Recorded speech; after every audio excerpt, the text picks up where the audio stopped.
Jai Shri Krishna to all of you. Today I am going to discuss the crystallization of a compound using solid as solvent. The compound which was crystallized was benzoic acid, and the solid which was used as solvent was thymol. The melting point of thymol is 48 degrees centigrade. When it melts, at this time it acts as solvent to dissolve the benzoic acid, and then thymol will be removed and we will get the crystals of benzoic acid. So the experiment which was performed is like this, that what do? We take 2 gram of thymol in test tube, and that test tube is immersed in water bath to melt the thymol. So in the test tube now at about 40 degrees centigrade, which is the melting point of thymol, we get clear colorless 2 gram melted thymol. Now this will act as solvent to dissolve benzoic acid. We add 0.5 gram benzoic acid in this. The melting point of benzoic acid is 122 degrees centigrade. It does not melt at 40 degrees centigrade. It goes in solution.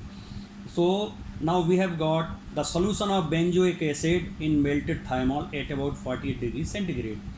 Now after few days at room temperature, when this of course this solution was kept on watch glass, and at room temperature it was left.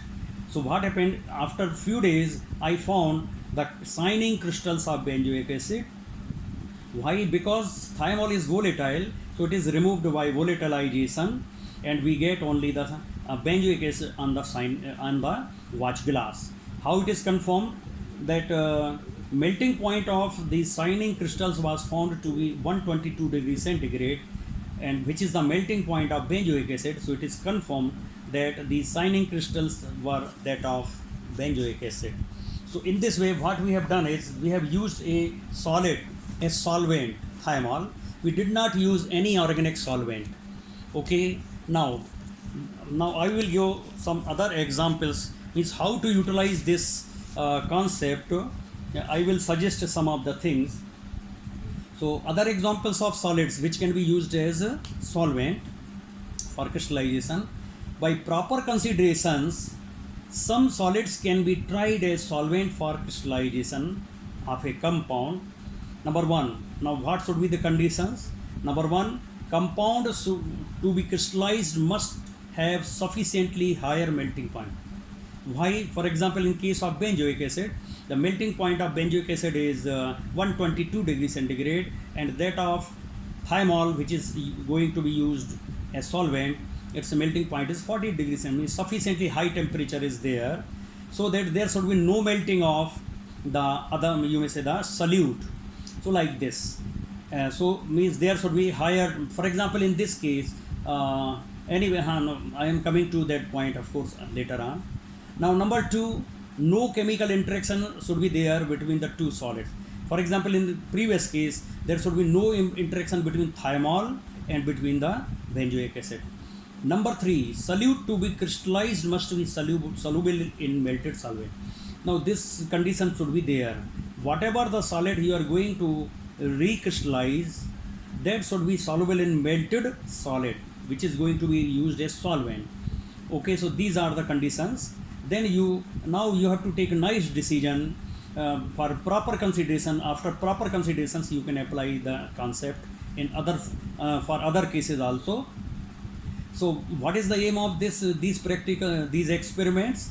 The reason here, our objective here is that you can replace harmful organic solvents which are used for recrystallization, like methanol, chloroform, benzene, acetonitrile, etc. So they can be nicely precluded. So, and of course, whatever the solids I am going to discuss with you, you can select a large number of solids. Only thing which you have to do is you have to see the books. You have to select the economic solids which have got low melting points. Okay, they can be used as solvent. But I will suggest some of the solids, like now here solids as solvent. So number one, benzoic acid can also be. In previous case which I have explained to you, in that case benzoic acid is a solute, and thymol was solvent. Now benzoic acid itself can be used as solvent for other solutes having higher melting point. So number one, benzoic acid melting point is 122 degrees centigrade. So you have to select such solute for recrystallization or crystallization which have got higher melting point than this, maybe say 200 degrees centigrade, 190 degrees centigrade, 250 degrees centigrade, like that. So in this way benzoic acid can be used. How benzoic acid will be removed from the solution?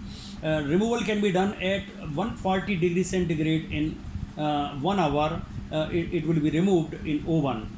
If you want to reduce the temperature of removal of benzoic acid, you can use reduced pressure and of course the reduced temperature, and also you can recollect the benzoic acid for recirculation, means reuse. Number two, phenol can also be used as solvent. Phenol has got melting point of 44 degrees centigrade. So and it's in melted phenol, whatever the solute which are going to be recrystallized, they should be soluble in melted phenol, and their melting point should be sufficiently higher than 44 degrees centigrade. Means that may have 90 degrees centigrade melting point, 100 or like that. Okay, now how this phenol will be removed? By vacuum distillation you can remove the phenol from the solution obtained for and then you will get the crystals, of course. So by vacuum distillation you can recover phenol. Of course, one thing you should note it, that phenol is corrosive material, just like concentrated H2SO4. As you handle concentrated H2SO4, so you should handle phenol. It should not touch with your skin, like that. Now number three, you can use thymol. As in our case, thymol was used for benzoic acid crystallization, like that. So thymol melting point is 44 degrees centigrade, and in my experiment I used room temperature for removal of this thymol. But if you want to for quick removal of thymol, what you can do, you can expose the solution at 1 hour for 1 hour at 80 degrees centigrade in oven. You can use vacuum drying also and all that. You can recollect thymol and all that. Number four, BHT, butylated hydroxytoluene, which is solid. Of course, again it can be used as solvent. Its melting point is 70 degrees centigrade. So your the solute to be recrystallized should have higher melting point than this, and it should be soluble in melted BHT at 70 degrees centigrade. How the BHT can be removed? You can remove in about 2 hours at 110 degrees centigrade in oven. Now number five, vanillin can be used as solvent. Melting point 84 degrees centigrade, and it means so substance selected should have higher melting point than this. Removal of vanillin 2 hours at 140 degrees centigrade, again by vacuum distillation or by reduced pressure you can reduce this temperature of removal of vanillin, etc. Vanillin. Number six, methylparaben. Its melting point is 128 degrees centigrade. So the compound should have much higher melting point than this, and melted methylparaben can act as solvent for crystallization of some solute. Now how it will be removed, means how this methylparaben will be removed from the solution. It can be removed at 140 degrees centigrade in 2 hours in oven, or again you can apply the reduced pressure and all that, or by distillation, etc. you can recollect it. So in this way I have suggested some of the solids. Now what you have to do is, you can use some solids from this list, or what you can do, you can select some other solids from the books or from the literature, and they can be wisely used for all this. If you have any question, please ask, and please forward it to others. Now from this video I would like to give you video as well as YouTube link. So whatever you want to open, that you can open. Okay, now if you have any question, please ask. Okay, and share with others. Jai Shri Krishna.